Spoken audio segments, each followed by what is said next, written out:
পৃথিবীর সবাই কইছে প্রীতি কাহাকে কয়, কামের প্রীতি প্রেমের প্রীতি, প্রীতি তাহাকে কয়। প্রেমের প্রীতি এই কাজ জড়াজড়ি করে, কামের প্রীতি এই কাজ জড়ায় জড়ায় ধরে। কাম হচ্ছে লোহার সমান, লোহা যদি মাটি পড়ে থাকে কি হবে বাবা? নতুন হবে, নতুন নতুন হবে, জং ধরবে, তাই না? মরচে পড়ে যাবে, অনলেই লোহার কিন্তু পতন হয়ে যাবে।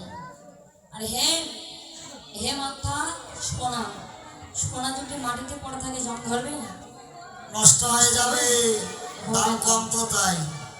তাই মহাজন বললেন এই প্রীতি না, তাহলে কোন প্রীতি?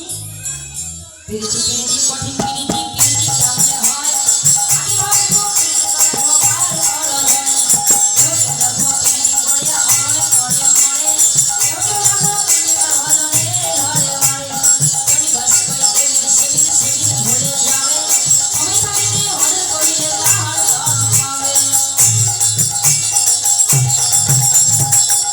তাহলে মহাজন কি বললেন?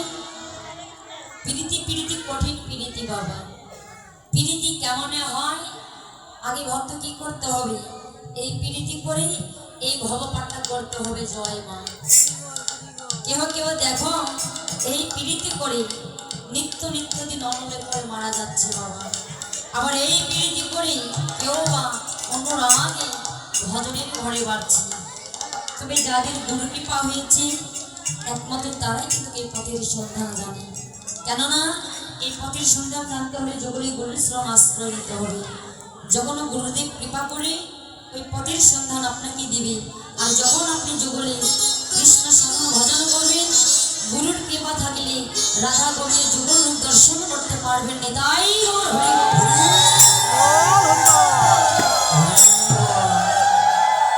মহাজন বললেন প্রীতির মূর্তি। তাহলে মূর্তিটা কি? মূর্তিটা হলো একটা রূপ আর একটা হলো আত্মস্বরূপ। তাহলে কিসের রূপ? এই যে আমাদের এক একজনের কিন্তু এক একটা রূপ আছে বাবা, হরিবল, তাই না? তাই না মা?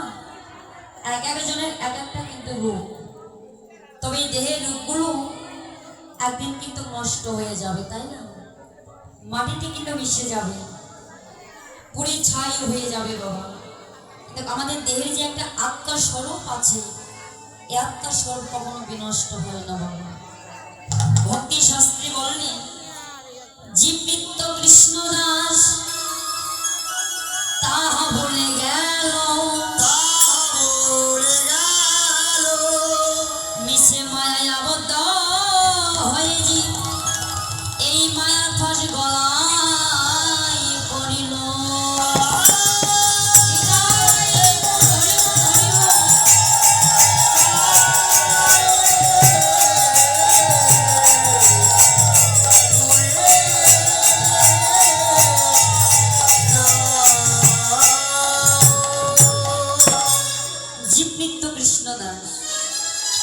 এই জাগতিক জগতে আমরা সবাই হলাম প্রভুর চরণে নিত্য দাস বাবা। আমরা সবাই ভগবানের চরণে দাসত্ব করতে এসেছি।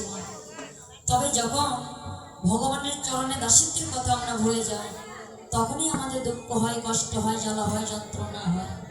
আবার যখন ভগবানের চরণে আমরা সব কিছু সঁপে দিই, আবার আমাদের জীবনে আনন্দ ফিরে আসে বাবা। কেননা আনন্দের মাঝে তো আনন্দ আস্বাদন হয় বাবা, তাই না?